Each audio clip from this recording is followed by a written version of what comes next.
mimi kuna swali moja atanijibu baadaye, kutoka kuulize na mimi nimemuuliza hapa. Vijana bwana ifikiaje CRDB Foundation? Tutapata jibu lake baadaye. Asante sana, karibisha mwezeshaji wa pili. Karibu sana.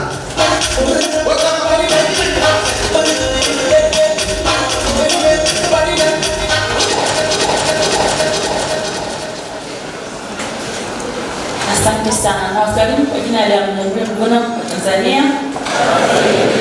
Ndugu mgeni rasmi, naibu katibu mkuu, meza kuu na vijana wote. Utu na kazi. Mimi ninaitwa Mary Joan Msomsa, ni mkurugenzi wa kampuni ya Ideon Limited.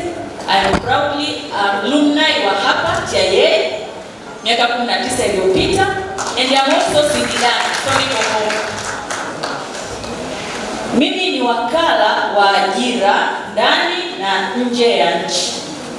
Leo nimekuja kueleza vijana fursa zilizopo ndani ya Tanzania pamoja na nje. Kupitia kampuni yetu ya Ideon tunasaidia vijana kupata ajira ndani ya nchi. Mimi kwamba ukimaliza shule haujui ufanye nini, umeshatuma CV kila sehemu, umeshajaribu alternative zote. Sisi tunakusaidia kwa kukufundisha kwanza jinsi gani unaweza kupata ajira. Tunakufundisha jinsi ya kuandika CV vizuri, jinsi ya kwenda kufanya interview vizuri, na jinsi ya kuishi na watu vizuri ukiwa kazini kama utapata kazi. Na mwisho tunakufundisha mambo ya matumizi sahihi ya kimtandao. Wakati tunakufundisha hayo, utakuwa unafanya kazi kazini kwetu. Sisi tumepatana na makampuni mengi ikiwepo CRDB, tunafanya mambo ya call center services. Vijana mnakuja kazini, mnafundishwa communication skills, mnafundishwa kunegotiate, mnafundishwa vitu vizuri ambavyo vinaweza kuwasaidia wakati mnaenda kufanya interview.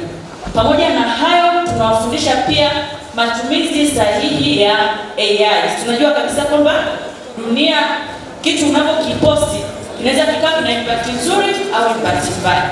Kwa hiyo tunawafundisha hayo pia. Pamoja na hayo, tunafundisha ujasiriamali. Kama kijana umeshafanya internship kwetu miezi 6, hatujapata sehemu ya kukupeleka kwa sababu tunapeleka kwenye makampuni mbalimbali.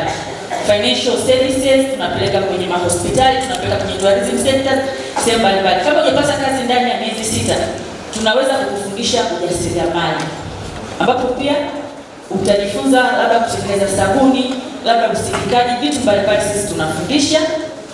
Tukishamaliza kukufundisha tunakuacha ukajiajiri. Hatukupi mtaji, utapewa na imbeji au na watu wengine. Kwa habari ya nje ya nchi, kwa sababu muda ni mchache, sisi ni wakala tuliosajiliwa, tunatoa huduma ya kupeleka vijana nje ya nchi.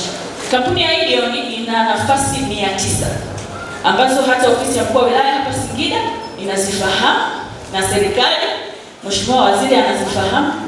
Kampuni ya Ideon ina nafasi za madereva, nafasi za macarpentry, ina nafasi za wafanya usafi, matua guide, security guides, sio wale walinzi, bali wale guides ambao kwenye airport wanakuonyesha labda huu ndo mlango, hiki ndo choo, ndo hicho. Nafasi zozote kwa ajili yetu sisi vijana wa Tanzania. Pamoja na hayo, tuna nafasi za construction helpers, watu wanaojenga, wale masaidia fundi. Kwa hiyo hizi nafasi ziko kwa ajili ya watu unskilled, semi skilled na skilled. Mradi tu una umri wa miaka 18 kwenda mbele. Ziko wazi na ni bure. Naweza mkao mnajiuliza mimi napata nini nikiwa nawaambia hivi vitu. Mimi nafasi hizi tunazitoa bure kwa Watanzania na serikali imesign bilateral agreement, hamruhusiwi kuchajiwa. Mimi nitalipwa na aliyenituma. Kwa hiyo hata kama ni CRDB, yeye atanilipa nikishamletea mhasibu mzuri. Hata kama ni huko Mwarabu ametaka mfanya usafi wa airport, ni Mwarabu atanilipa. Hiyo biashara ni win-win kati yangu na hao, sio na nyie vijana. Serikali imeamua iwasaidie. Sasa tutatufikiaje? Sisi tupo Tanzania nzima, tunafanya kazi Tanzania nzima. Hizi habari zipo ofisi ya maendeleo ya vijana pia hapa Singida, kwa hiyo mtaweza kupewa taarifa hizo. Lakini pia hapa nitaacha kadi hizi hapa.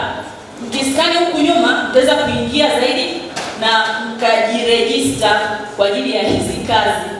Fursa ni nyingi. Kama wewe bado hauko tayari, mwambie ndugu yako, mwambie mdogo wako, mradi tu miaka 18 kwenda mbele. Nafasi zipo nyingi kwa ajili yenu na ninawakaribisha sana. Asante.